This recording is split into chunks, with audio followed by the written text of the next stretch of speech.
Bonjour à chacun, bonjour à tous. Les 30 ans de la démocratie béninoise, le rêve brisé de Lionel Zinsou, le budget des municipales et communales connu et le gros dossier des activités politiques autour des élections communales et municipales constituent les gros sujets abordés par les canards parus cette semaine. Il y a 30 ans, la conférence nationale, c'est par ces mots que la nation, le quotidien du service public, a choisi revenir sur les 30 années de vie de la démocratie béninoise, illustrée par la photo des deux illustres personnalités à qui nous devons la réussite de ces assises, le général Mathieu Kérékou et Monseigneur Isidore de Souza. Tout un dossier que la nation y a consacré cette semaine, avec un retour sur les 10 jours qui auront tout changé dans la vie du pays. Le mémorable discours prononcé par le général Mathieu Kérékou à l'époque, une déclaration sur les objectifs des assises et le témoignage de l'un des témoins privilégiés,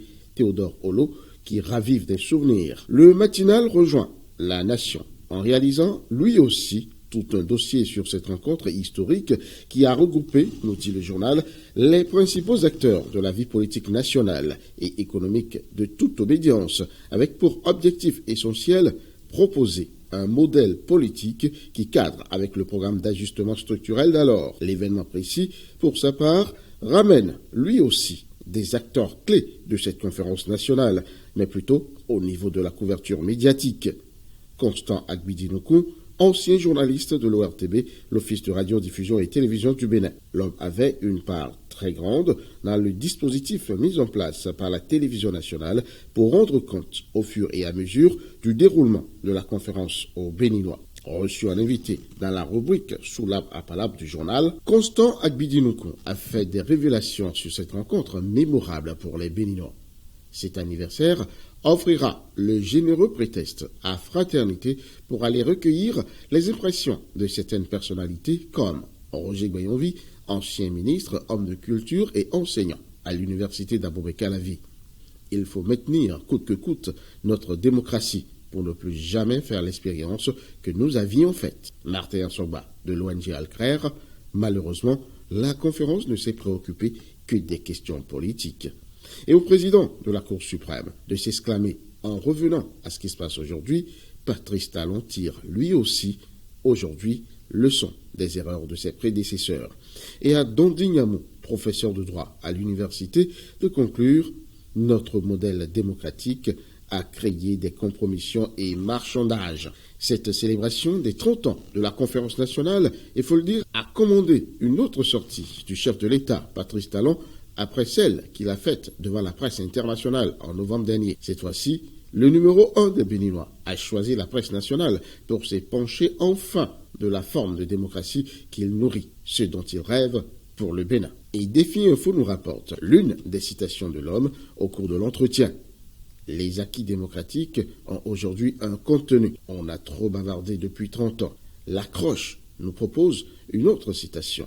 Les libertés ne sont pas compromises. Et l'inévitable potentiel voit le compétiteur né donner un contenu réel à la conférence nationale. Et cela, 30 ans après sa tenue. La gouvernance actuelle promeut les libertés dans la responsabilité. Et la Constitution révisée préserve les acquis de 1990 et assure le développement, insiste le journal.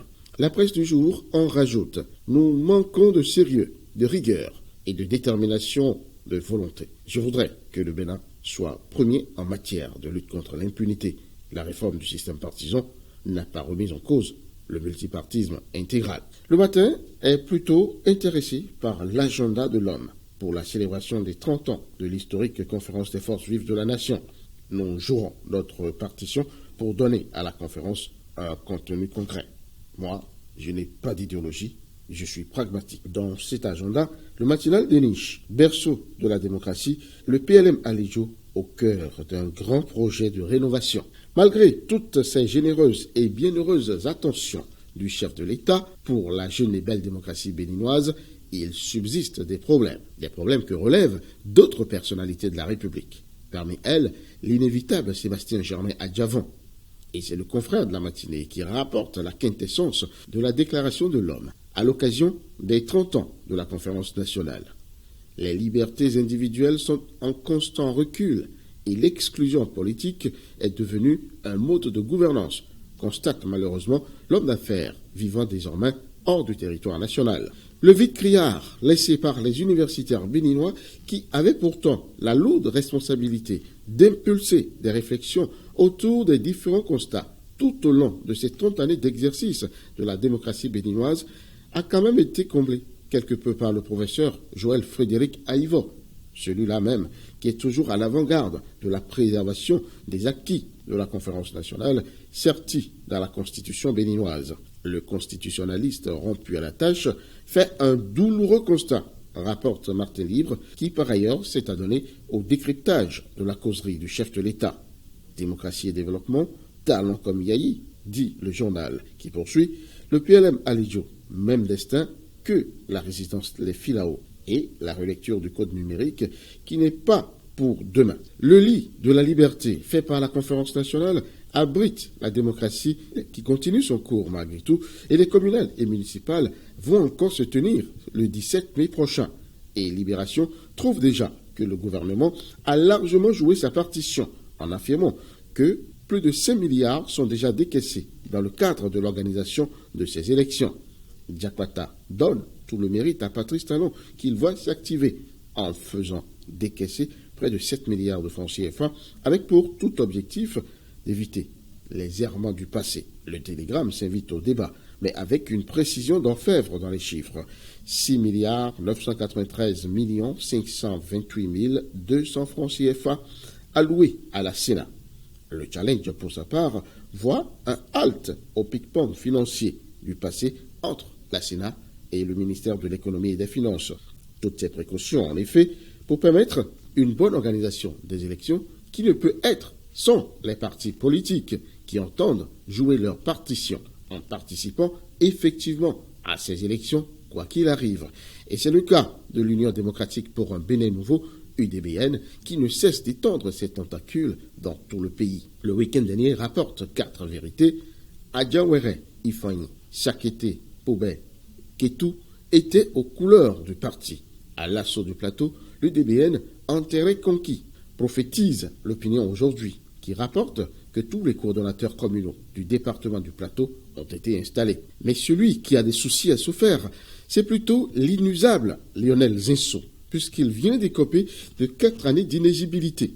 L'information n'a pas pu échapper à la presse nationale. Le matinal annonce la nouvelle, de même que le Clairon et le Béninois libéré, qui voient le plus gros challenger de l'actuel locataire de la Marina broyé dans ses chances à la présidentielle de 2021. Le journal lui propose déjà une sorte de jet d'éponge.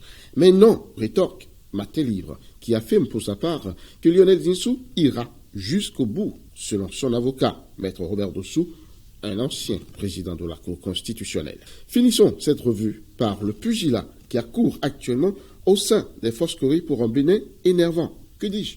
Un Bénin émergent, avec le Béninois libéré qui raconte une histoire. FCBE, Rompet, le nouveau secrétaire exécutif national, chasse Yahi et s'empare du trône de fer, et Kadiaou est dans le rôle de Port-Réal, la capitale. Le télégramme fulmine. Rompet doit aller créer son propre parti. FCBE, c'est Yahi. Et à la dépêche de conclure ce chapitre, FCBE, guerre de trône, guerre de trop. C'est la fin de cette revue de presse. Peggy Ludovic Dalba. Rendez-vous dimanche prochain.